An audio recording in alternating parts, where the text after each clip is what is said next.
Attaqué de toutes parts par Raymond Mastrotto et Roger Rivière, il résista avec panache et surtout avec l'élégance qui le caractérisera tout au long de sa carrière.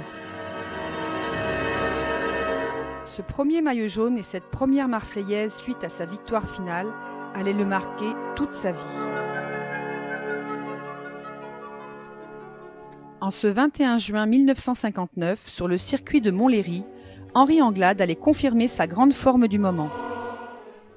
L'anneau de ciment, l'épingle des Bruyères et la célèbre côte Lapise s'offraient aux 48 coureurs.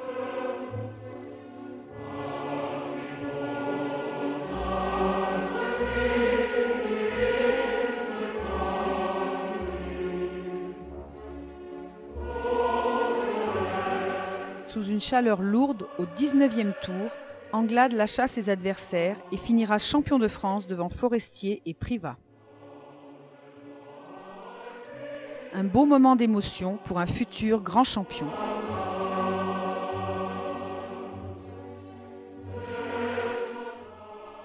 Autant en 1959, Montlhéry était sous une chape de plomb, autant Rennes était sous la pluie lors du deuxième titre de champion de France d'Henri. Parti quelques jours avant en vacances avec ses filles, son épouse lui avait laissé un mot sur la table disant « Tu as intérêt à être champion, sinon… »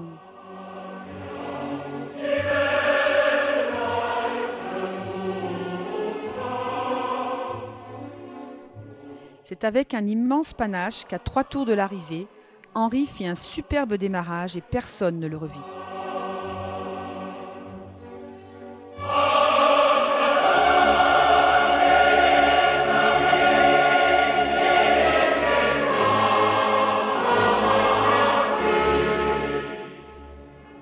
Poulidor termina 2e et Anquetil 3e. Quelle belle victoire pour un grand champion.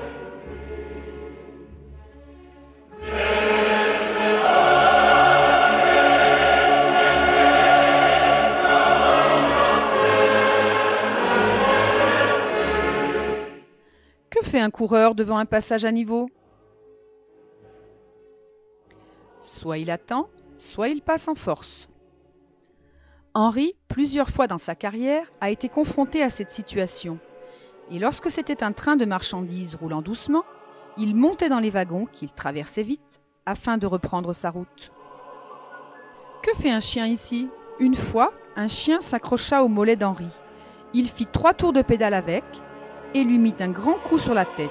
En se retournant, il vit une dame avec un parapluie qui essayait de le poursuivre pour lui rendre la pareille. Henri adore ses filles.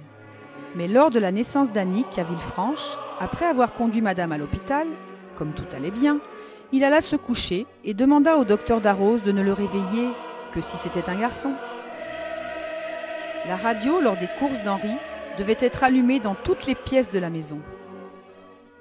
Une demande d'Henri à son épouse était de l'attendre dans une étape de montagne, soit avec du champagne s'il était bien placé, soit avec un bidon de bière et 12 sucres. Pourtant, jamais il ne s'arrêta.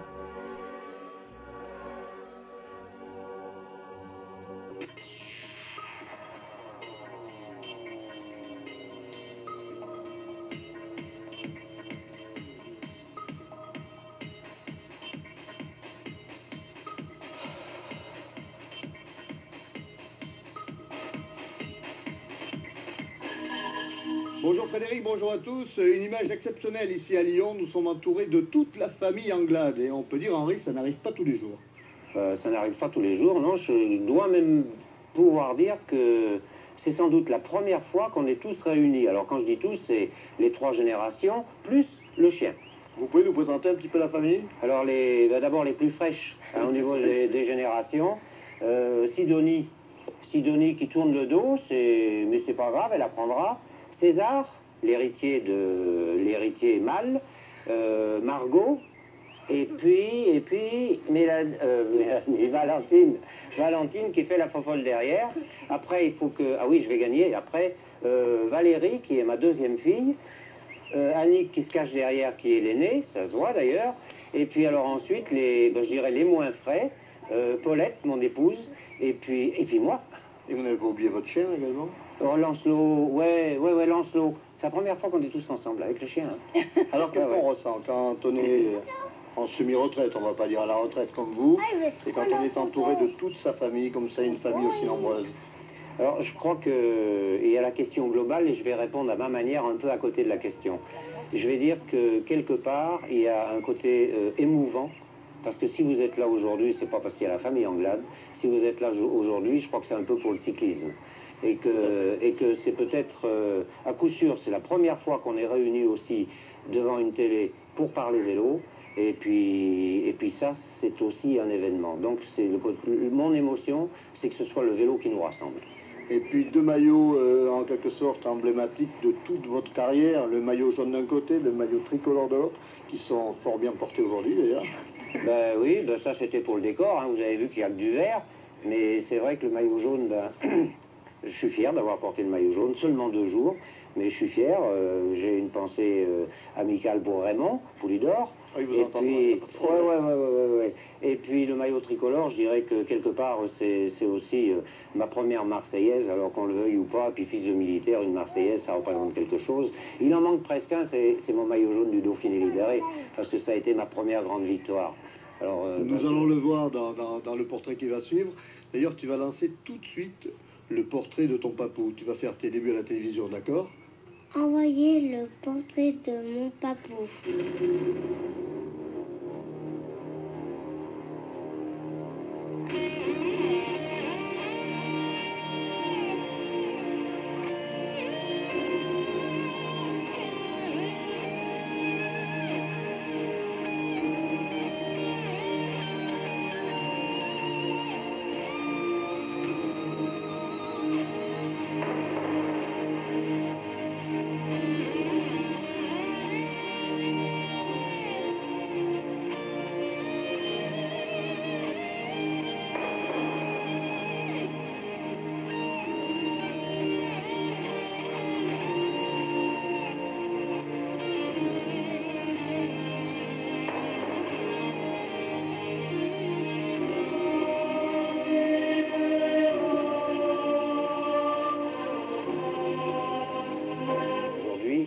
retraité.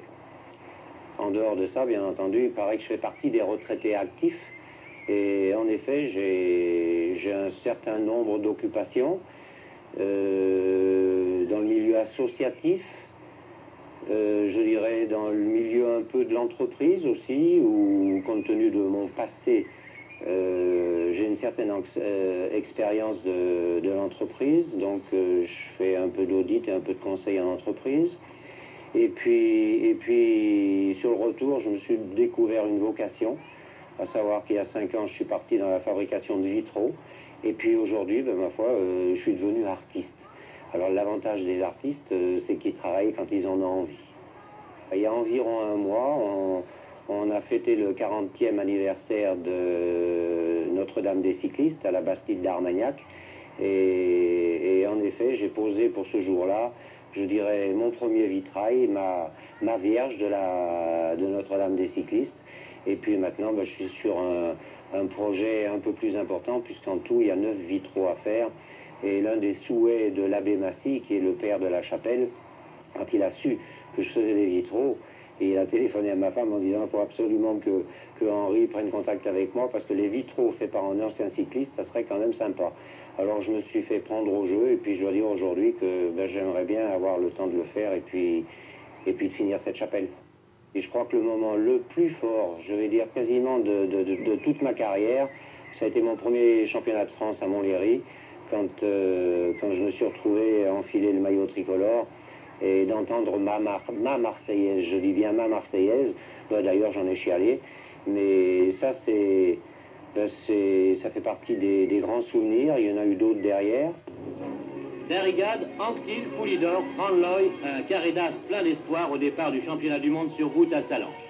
Seulement voilà, entre l'espoir et la réalité, il y avait 290 km à parcourir sous la pluie, en compagnie d'autres coureurs, bien décidés eux aussi à endosser le maillot arc-en-ciel. Cela n'a pas empêché le Français Henri Anglade de prendre la tête durant près de 270 km en compagnie d'une poignée de francs-tireurs pour préparer à la fin du parcours l'attaque de l'équipe de France. Anglade avait presque vu juste Poulidor a profité de cette tactique, mais pas tout seul, malheureusement pour lui, et c'est le néerlandais Janssen, le plus rapide au sprint, qui gagne. Je me trouvais en queue de peloton, et il me dit, Henri, il paraît que le général de Gaulle est à Colombey, et est-ce que vous voyez un inconvénient à ce qu'on s'arrête si la course le permet? Alors, bien entendu, s'arrêter quand on est en course, tout le monde était d'accord. Alors, moi j'ai dit, moi personnellement, non. Mais encore faudrait-il que la course soit calme. Alors, il a dit ça à 2, 3 ou 4 ou 5 coureurs, et on a fait les facteurs dans le peloton, et on a eu l'unanimité, parce que même les étrangers étaient d'accord pour qu'on s'arrête. Et on est arrivé à Colombey, les deux églises groupées.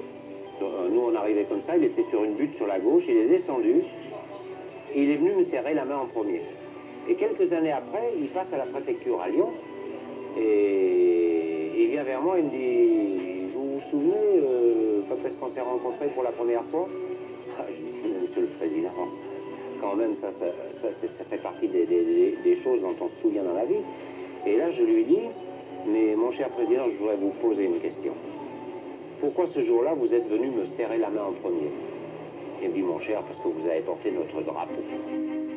Seul caractère, je vais répondre que j'avais du caractère et que je pense que je devais pas être facile.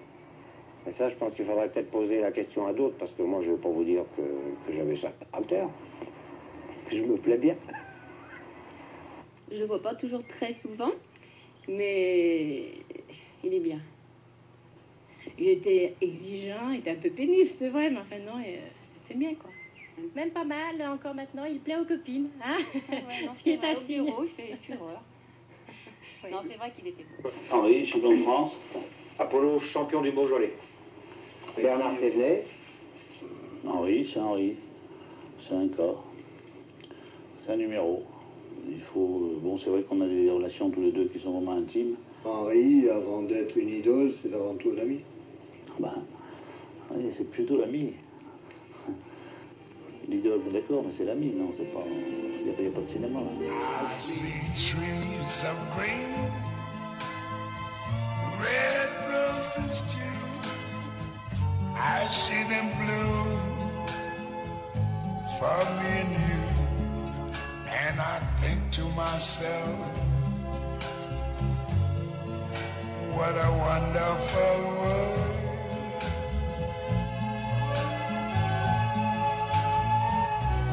I see skies of blue and clouds of white, the bright blessed day, the dark sacred night, and I think to myself, what a wonderful world.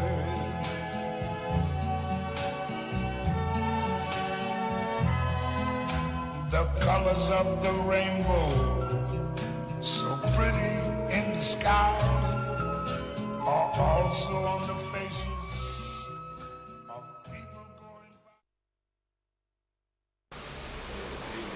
Deuxième du Tour de France en 1959, à 80 ans, Henri Anglade a encore un joli coup de pédale. L'ancien champion de France est spécialisé dans la fabrication de vitraux qui ornent une chapelle dédiée aux cyclistes dans les Landes.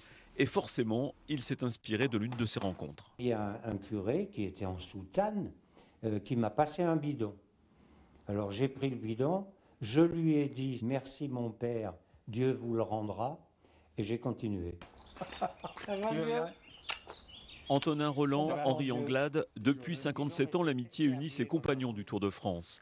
20 grandes boucles à eux deux, 20 Tours de France dans les années Bobet, Anquetil, Poulidor.